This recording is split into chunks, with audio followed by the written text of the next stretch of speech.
What is up, everybody, and welcome back to the channel. As you can see here, the Genesis is not in the garage today, and some people might recognize this thing and remember it from way back in the day, but this is my 2014 Dodge Durango RT that used to be bagged and used to be on 22-inch Weds Kranze Bazreias.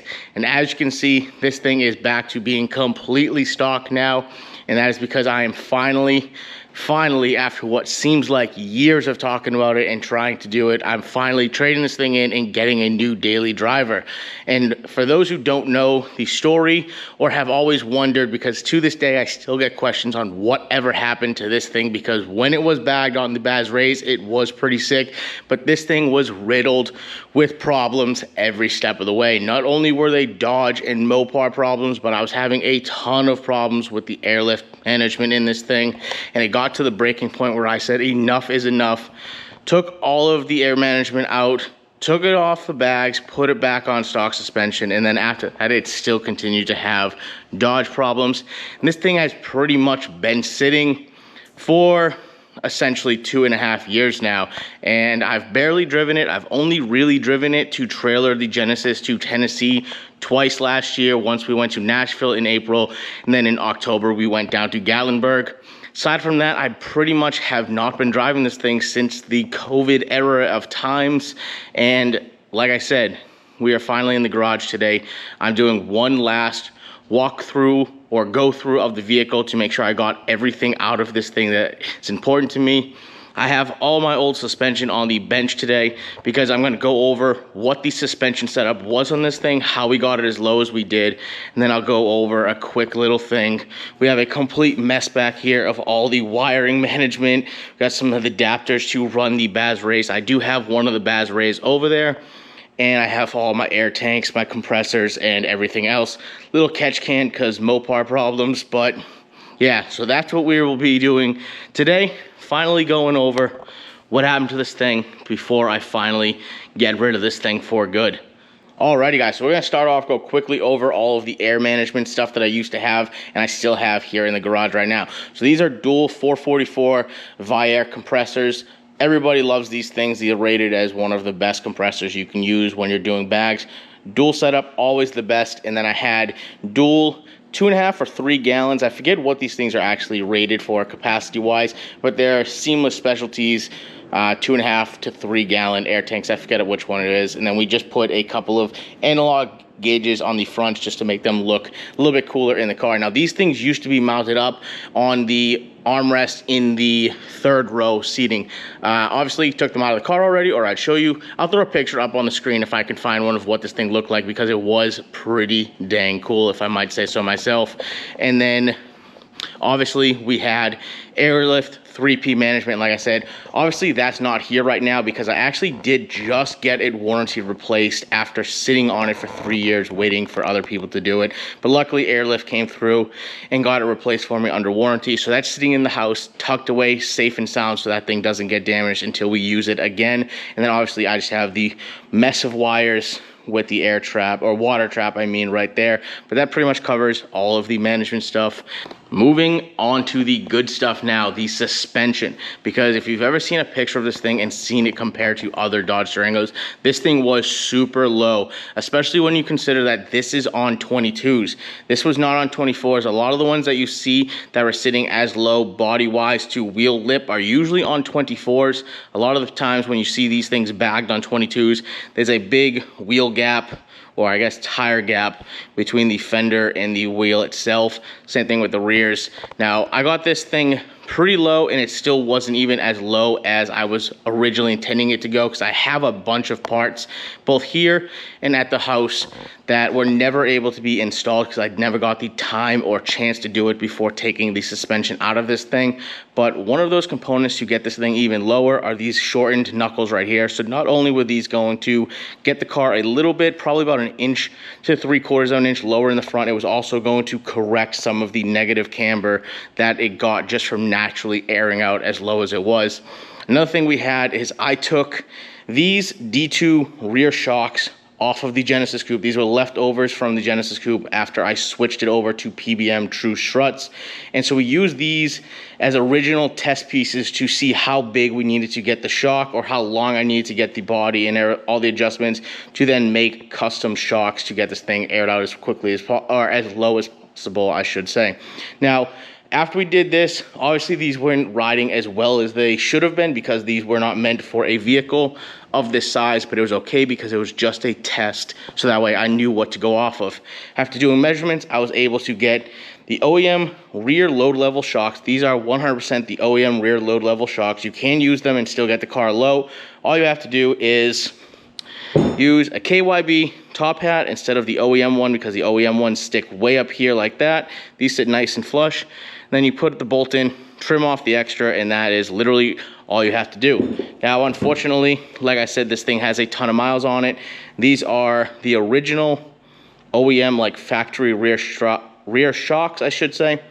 And this one blew, and that blew on our way home from New Jersey on a little road trip my girlfriend and I took. And that is basically what happened to this wheel, and I'll show you guys that in just a second. Now, moving on to the rear bags. These are Slam Specialties SS6 or SS8. I'm not 100% sure, guys. You got to forgive me on these things, because this has been, we're going back to 2018 when all this happened. So, yeah, SS6 or SS8 bags. I believe they're SS8. Don't quote me though. They're one or the other, with custom shortened cup brackets. And once again, that was allowed us to get as low as possible and ride as low as possible with the best ride height or the ride quality. And then moving on to the front struts. These are actually D2 front struts off of the Genesis coupe. Once again, like I said, I had a bunch of leftover suspension from the Genesis when I switched it over to PBM. And once again, we used that to make a custom front strut for this thing, and that once again helped us get this thing super low to the ground. And these things actually rode fantastic in the front. I can't believe they rode as well as they did, considering they, once again, it was not meant to hold up or be used on a vehicle of this size, considering how much bigger this engine is and the front end is when you consider the Genesis coupe outside with this little 4-cylinder. But yeah, so that is a quick, brief walkthrough of the suspension setup we had on this thing. And yeah, I guess that's that. Oh yeah, one last thing for the rear suspension that I didn't ever get the chance to install, and they're actually not at the garage right now, which is why I forgot about them. But I do have a set of brand new B. Woody rear control arms for this thing, rear upper control arms, I believe specifically. And once again, those would have helped me get rid of a little bit of the natural negative camber when you air this thing out. And then also would have helped clearance the kind of like there's a pinch weld inside the wheel well, which would have been able to get the rear end about another half an inch or so lower, maybe 3/4 of an inch. But like I said, I never got to test it out. They are still sitting in the original box at the house. Super bummed I never got to actually completely finish this thing. But yeah, that pretty much wraps up all the suspension of this thing. So I'm going to get all this stuff put up back on the shelf and back in storage, and then I'm going to go on to the Bazreias, because if you guys don't know, I love me some Bazreias. So to move on to the last, but my absolute favorite part of when this thing used to be bagged, and that is my 22-inch Bazreias. Yes, Weds did make a couple of sets of these things in 22s. I believe I know of like 5, maybe 6 sets. Not 100% sure. This is one of the 5x114.3 sets. There's either 1 or 2 5x130 sets. I know there is at least one set. The guy who has it, I've talked to him a couple of times, he has them on, I believe, a bagged Porsche Panamera. There's another set of 5x114.3 ones on a first generation Chrysler 300. I've talked to him quite a few times too. Then there's a few other people that I've talked to that have sets of these. Now these things are pretty rare. Like I said, I only know of about 5, maybe 6 sets ever. I'm not saying that's all they made, but that's just what I know of and how many I've seen. Parts for these things are pretty much impossible to get. Weds didn't even have parts for these things when I talked to them. I do have the original lips and barrels from these. They're in horrible condition. They are sitting, you're not going to be able to see them, but sitting at the bottom of this stack right in there. They're bent, they're cracked, they're dented, they're curb rashed, but I'm keeping them because they're rare and they're cool. And then we ended up having to build these things or rebuild these things using US standard parts because a certain 3-piece wheel company that is not VR Wheels, but we won't mention their name, sent us US standard lips and barrels when we specifically gave them dimensions and hub bores and diameters that we needed. But all we had to do was create a small adapter ring to keep the lip and face centered perfectly, and then we drilled our own holes because we did get lucky and bought these as blank flanges. But yeah, so that is what this little centering adapter ring is. Luckily we got lucky, and this was a perfect 1/8 inch ring around the entire wheel. But that is due to these things being a different bore on the face flange than what US standard lips and barrels would do. But like I said, if you're super technical into wheels, you'll know what I mean by that. Now, I did, just for laughs, put a set of my spare 18-inch Bazreias faces so you can get a little side-by-side comparison about how ginormous these things actually are. Now, like I said, if you guys haven't figured it out, I'm a huge fan of Bazreias. I didn't even know they made 22s until about like February of 2019. And as soon as I saw these pop up for sale on eBay, I got on the horn trying to get in contact with the seller. They didn't answer me fast enough for me, which was probably 12 hours on eBay. And then I ended up tracking down the seller through Facebook posts and stuff like that, bought these things. And like I said, we went and spent the whole summer trying to get parts and rebuild these things. And unfortunately, these things were only really ever on the Durango for about a month. We took it to Ocean City for H2OY in 2019. And then basically a few weeks later, is when the management went out on this thing for like the 5th or 6th time, and it basically was at the breaking point where I said, this thing's no longer going to be bagged.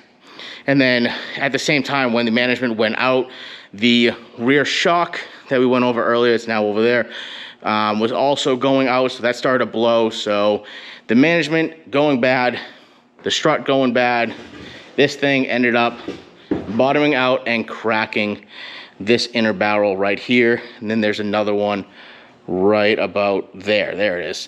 So yeah, that is why this one specific wheel doesn't have a tire on it, because I didn't know if the face was bent or the barrel was bent or like messed up. They're just 2 cracks, but like I said, these are US standard parts and they're super hard to get, and actually when they are available, they're super expensive as well. I've had a couple people trying to buy these things off me, and obviously I have not let them go yet because I love them so much. I know that if I let them go, I'm never gonna find a set of these things ever again. I don't even have anything to put them on, considering I no longer have this thing, hopefully after this weekend. But yeah, that is my 22-inch Bazreias. One thing that I almost completely forgot to mention were these bad boys right here, and these are my custom-made adapters, because if you realize what I just said, that these are 5x1 14.3 wheels.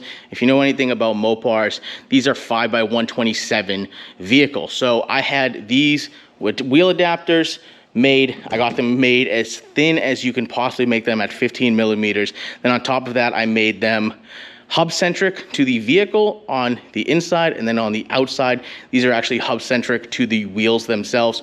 These were a perfect fit.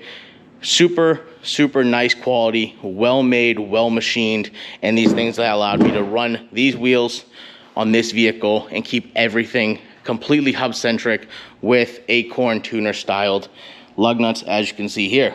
But for now, guys, we're gonna wrap this video up. I know this video was literally just me talking and pointing to stuff, but to this day, even though this thing has not been bagged or seen the light of day in 3 years, I still to this day get questions about this thing. I've never really gone over what happened to it. I didn't really even cover it in this video because I just didn't want to have you guys listen to me complain about all the airlift management problems I had. But like I said, I don't know if it was a bad install, bad luck with manifolds and all that stuff, but that's basically what the fate and what happened to this Durango was. And now, like I said, we're finally trading it in and getting something else that's a daily driver. But I just wanted to do one last update on this thing, answer those questions for those who still remember this thing before I finally get rid of it this weekend. So peace out, and I'll catch you on the next one.